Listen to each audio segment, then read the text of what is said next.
It's a good book. If this doesn't do it, then we might as well pack it in. Right, for those of you new to the subject, Cymroglyphics is about deciphering Egyptian hieroglyphics using the ancient language of Welsh, or Cymraeg. It turns out that Welsh is the Cymraeg language, descends all the way back to ancient Assyria, and being able to read the hieroglyphs is one of the clues on the trail of evidence that takes us all the way around to the Eastern Mediterranean. So Alan Wilson and Baron Blackett discovered this in the 80s and wrote about it in Moses in the Hieroglyphs, and I put together a book giving you an exact guide how to do it. There's a dictionary at the back, examples, exercises, loads of ways to get through it. And I was delighted to discover on my last visit that Alan Wilson has been reading and studying my book. So rather like a nervous schoolboy going to see his teacher for marking, I asked Alan for some comments on the book, and here they are. It's a good book. If this doesn't do it, then we might as well pack it in. Put it that way. Yeah, you think that book's got it right there? Yeah. It's as right as you could. Well, you could nitpick anything. Yeah. As an effort to explain the project and the outcome of the project, it's excellent. Oh, thank you. It does the job because it's understandable. You see, you don't have to have 2 or 3 university degrees to work it out. No, that's the idea, isn't it? You have a little... The whole idea is to bring the matter down to the level of Mr. Well, I want to say average man. Yeah, average man. Well, an intelligent person. Average intelligence. Yeah, yeah. They don't have to be educated in this. That's the thing, isn't it? So if that's the objective, it's achieved it. And you have to realise that the Egyptians didn't plaster their temples and palaces and other things with hieroglyphics. There were only 1 or 2 geniuses could sit down in the sand and laboriously. Yes. What's the point of that? Anybody riding past on his camel or leading his donkey or whatever would be able to read what was said. This is a temple built by King Blog. You know, yes. Watch it or whatever.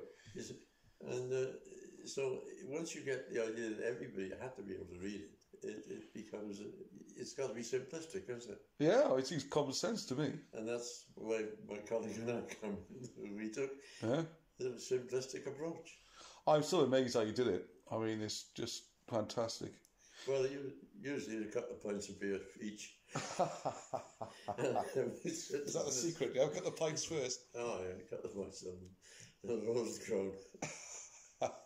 Because I remember reading it, obviously, you know, the book which I've done. I'm just going to give it a quick plug there, and you've got the more simple cover, because some people get a bit embarrassed about my Cleopatra, but it's the same book inside. That's a good book. And it's, as you know, because I know it's full of, pick a page out, pictures and examples and exercises and how it all works. It's nice and easy. And I think the thing which strikes people, first of all, is the first thing you started with was the names like Alexander and stuff on it. It's a long time ago now, but everybody else started. Yeah, you did the same way as they did. They went down that route. Yeah. And appeared to get somewhere. So we said, well, we'll go the same way and see where we get. Yeah, and this is the amazing thing, isn't it? And we went the same route but finished up somewhere else. Yeah, yeah. That's the joke. Well, that's the crazy thing, isn't it? Because I've done a little bit of the history of mistranslation. Sorry, I think I changed it in the end. Yeah. Paul said that's a bit offensive. Yeah. History of translation we went for in the end. Yeah, yeah. But all this stuff going right the way back to the Renaissance times. I mean, they had some weird ideas, didn't they? Definitely.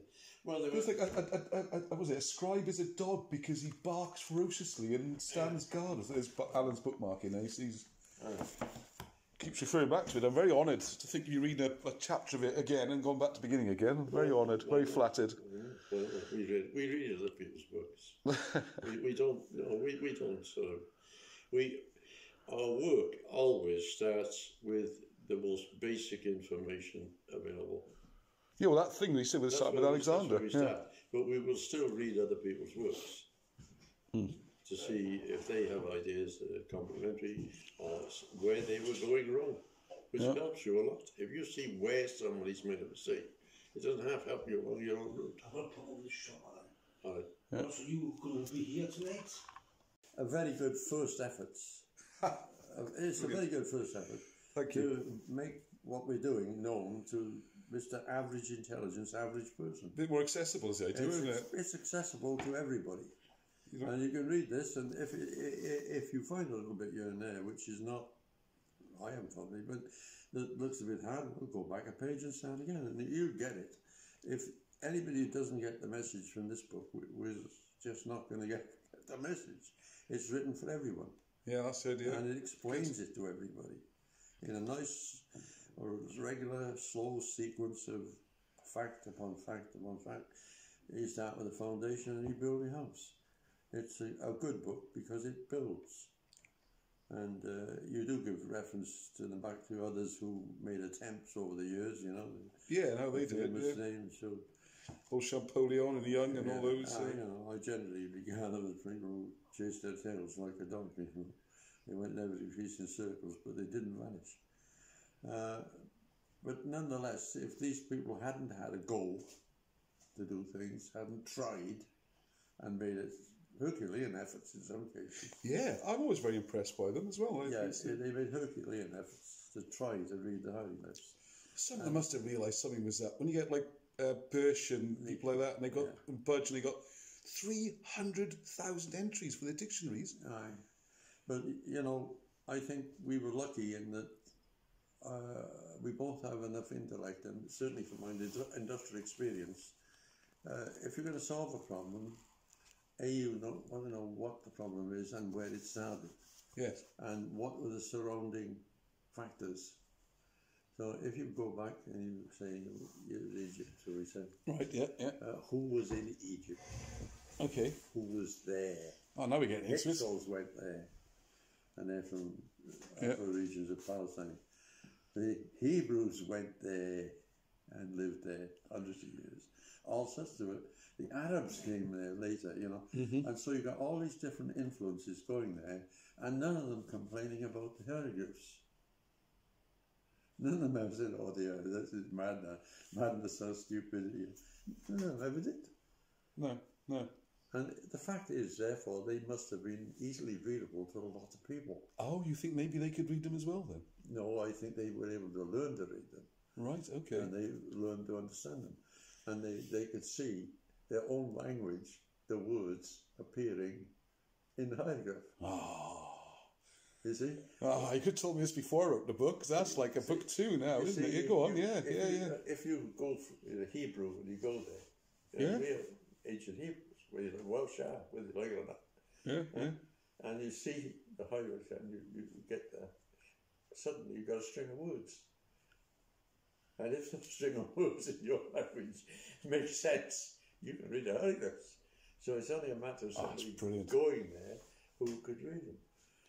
That's brilliant. You never thought of that, did you? No. You could have said it before the book was written.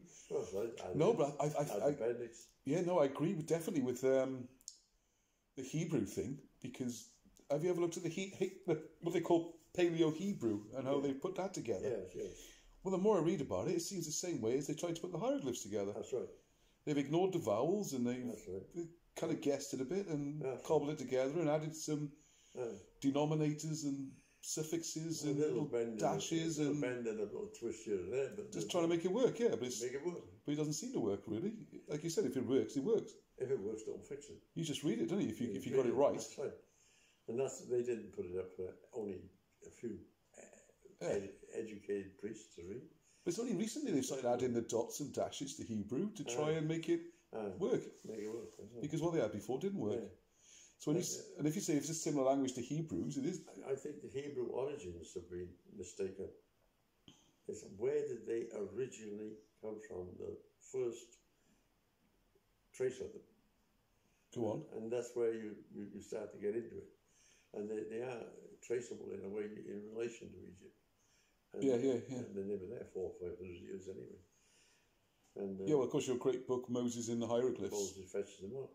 So if they couldn't read that thing, I'd be surprised. Yes. I'd be very surprised. And their language, I think, finally took proper form when they brought out of Egypt, or brought out of Egypt. And, if they were talking a brand of Assyrian as well, like we think the Welsh language is, Cymraeg. Yeah.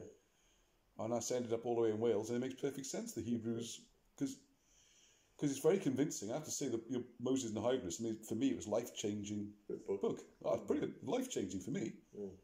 Because it started all this, and we haven't sold millions yet.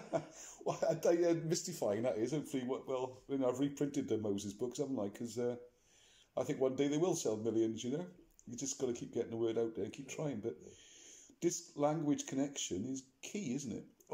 It's absolutely key. Absolutely key. Yeah. And if you can go back and redo Welsh, and if this Welsh and Hebrew connection, like you say, you should be able to read the hieroglyphs. Really? But I think they've got Hebrew wrong. This is the difficult one. That's the problem. Yes.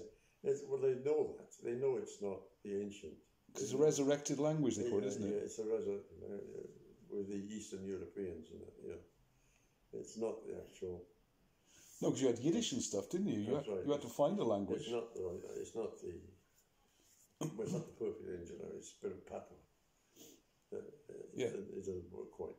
No. So we worked on some connections and things like that. Our attitude was, well, let's give this alphabet a try. Yeah, it's brilliant. Let's see if it works. But once we did one or two words in Welsh, and we realised those words were, pretty working, yes. Working. Then the thing starts to take off.